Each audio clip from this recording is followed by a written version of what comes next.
Now, there are very few things I love in this world more than long-necked giraffes and the concept of hate. Folks, an interesting interaction between Silverwolf and the lone Indian in the cosmos, Asat Prammad, revealed something interesting about the cats on Planarcadia. You see, when Asat Prammad revealed he was going to bring back the script's ending of having Foolish win, thus reviving the Emanator of Abundance Shuhu, causing this world to turn into Abundance Wasteland, in turn meaning Lon shall deliver unto them a quirky little skybow.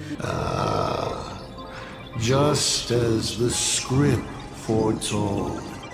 In the end, Foolish gets her wish, and the Arcadia becomes an abundance hellscape.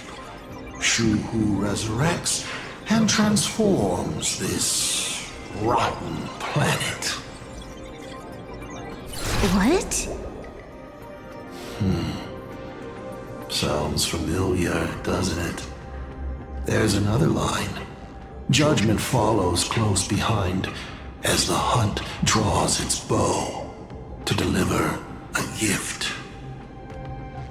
A Lux arrow piercing through Ahatopia. I not only know it, I can hold the pen.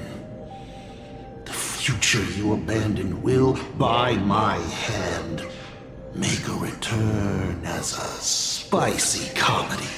Silverwolf said how? This planet is crawling with Emanators. Does he really think he can take them all down?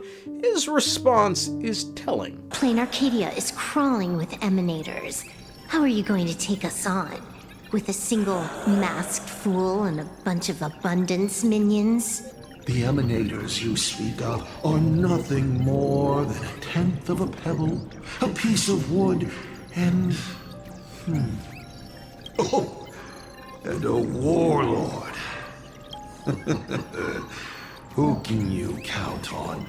You've even ruled yourself out. You know, all this really makes you wonder, who's the strongest Emanator on Planarcadia? First, let's break, down what he said. Pearl being a pebble is in reference to her, having an actual pebble in the form of a cornerstone, which are, quotes, a sacred stone sealing the authority of an Emanator of preservation within. Each of the 10 stone hearts possesses one. Now, these things are actually just broken off pieces of the Eon of Preservation Klapoth's body, and the Emanator who's imbued it with his power is Diamond, who's a fully fledged Emanator of the Preservation and leader of all the stone hearts and one of the highest ranking members of the IPC.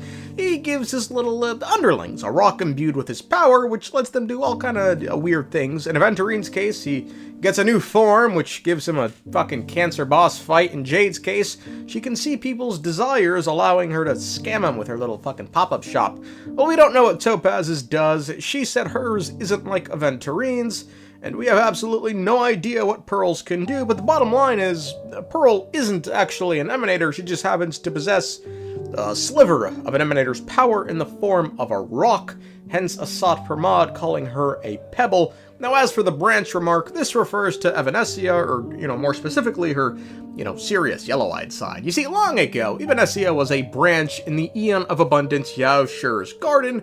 Then Aha, the Elation, snuck in there, kidnapped the branch, brought it to Ahatopia, raised it, taught it joy, and it became Evanescia. And here, her purpose was simple. On this world, she's just meant to watch over the Phantasmoon games and take action only when necessary.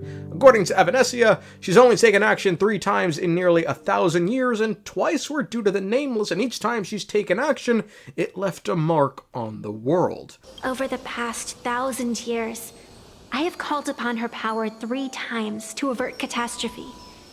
Each time, it left an irreparable scar upon the land. Further bolstering her power is the fact that the games she watches over have in the past been between Emanators. I've also hosted survival games where Emanators took the stage to compete, invoking Eonic powers to try and slaughter every last opponent in a single day. Meaning for her to be an effective referee or arbitrator of such a game, she would have had to have been, an even greater Emanator than the players themselves. So just how great is she? Well, apparently the only time she has ever lost a fight in her long, abominable, abundant life was to the Marshal, the one who leads the Xianzhou, and the other Arbiter Generals, Hua, who herself is an Emanator of the Hunt. Save for the blazing phoenix of the Xianzhou, she has never been defeated by another. Oh, okay, very strong one she is. The final person on Asat Prammad's list is Yao Guong, who he calls a warlord. She is an Arbiter General, an Emanator of the Hunt. Fun fact about her, she can call on skybows. Unless they are your doing? If your answer fails to convince me, it may be too late by the time I summon the Lux Arrow from the sky with the rainbow. Always nice to have the tactical nuke in your back pocket if shit goes sideways. Not really sure what more I can say. Yao Guong isn't a fighter. Not all Emanators are, you know. Jin Yuan wasn't even top 2 fighters in the High Cloud Quintet. Look at him now. Now, this isn't to say Yao Guong isn't powerful. As a matter of fact, she's so powerful, let's not forget, the reason she chose not to wear the Supplicant Mask and take part in the games is because the power boost it would have given her would have locked this world's fate towards destruction. She'd become the noose of this world. To be honest, when I set out for Planarcadia, I had fully intended to personally participate in the Phantom Moon Games. But the moment I laid hands on the mask, I understood the consequences of wearing it. Once this miraculous item is donned, the Eye of Ishvara would transcend mere sight and permeate throughout this realm. The Kala Chakra sky plume would predict the future of all beings at tens of billions of instances per second. You're saying that simply by your observation, our future would become fixed. Indeed, just like how the Wisdom Walker expounded the way of destiny, anchoring the fated moments. If I wore the mask, I would become the noose of Planarcadia, and I would personally anchor a destiny that drives us all into a bottomless darkness. We will become locked in a dead end, with not a shred of hope for salvation. There is also Silverwolf level 999, but for obvious reasons, this isn't fully available to Silverwolf, given that's her future self. All she can do is just temporarily call on its power, but it is enough to, you know, send Asat Prammad into a, holy shit, I don't want to fight you, nigga. For you, this is the last time. I can tell. Right now, I'd be wise to stay out of the line of fire. So while she will eventually become the most powerful Emanator of Elation, that day is not today. This then finally leaves us with the last real active Emanator, and that's Asat Prammad himself, a Lord Ravager. He's an Emanator of the Destruction. Asat Prammad, however, is not a fighter. Hell, before we knew his name, we called this nigga the Chess Master, because, you know, that's a title that best fits his modus operandi. Quote, some say Asat Prammad is the most human of the overlords, while others argue he's the least. Rarely seen on the front lines, he prefers to orchestrate from afar, more chess master than warlord, moving his legions with methodical precision. Worlds that fall under his gaze are consumed by waves and waves of slow, cruel jokes, like the infamous fall of the Ogle Ring. Over a century, Asat Prammad advanced his Void Rangers inch by inch just to force the military of the Resistance into shape of a single line of text. Destruction is where laughter ends. It is mourning, not celebration. Known as the one who destroys elation, Asat Prammad embraces the title. When his work is done, he scorches a giant smiling face onto the surface of every dead planet, as if mocking the very idea of life. You know, so let's not sit here and act like this nigga finna start just fighting everyone.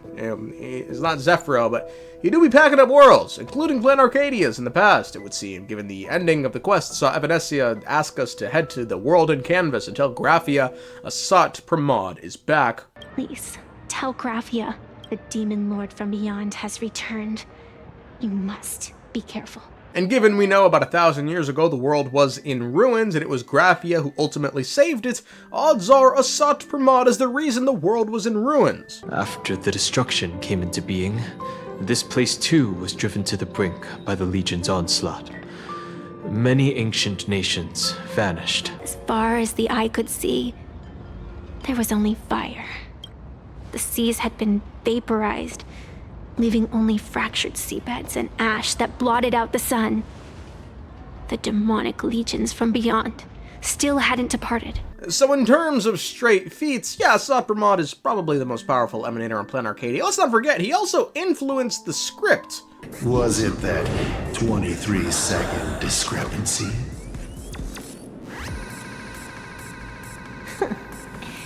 Aren't you clever? If there's even the slightest discrepancy, it means I've got someone on my tail. Some mysterious figure capable of interfering with the script. A brilliant callback.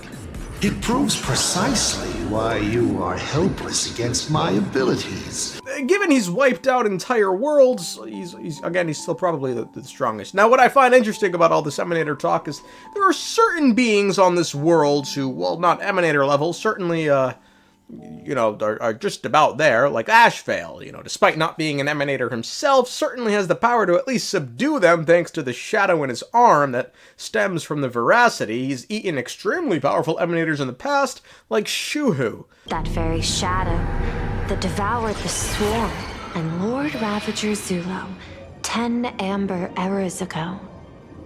That very shadow that devoured Shuhu, the Emanator of Abundance, hundreds of years ago. And there's also Graphia, who I guess is alive, is in the Canvas in Worlds, so I guess, we'll see what the fuck she's on. So what's the takeaway from all this? If you give Asat Prammad a dream, 100 years, a plan, a patient audience, and resources, he's king, he's god, he's pope! Now, does he have all this bullshit here? No. No. With that said, given we only have like 2 or 3 more patches on Planarcadia, Asat Prammad's like potentially the strongest, but within the narrative, probably Silverwolf's or Evanescia's. I mean, 2 or 3 more patches, we might save the world, sure, but, permanently put a stop to Asat Prammad's antics across the cosmos? Highly unlikely. Odds are this is much like Phantilliyia and the Cienzo in that it's more like an introductory thing than, his entire arc.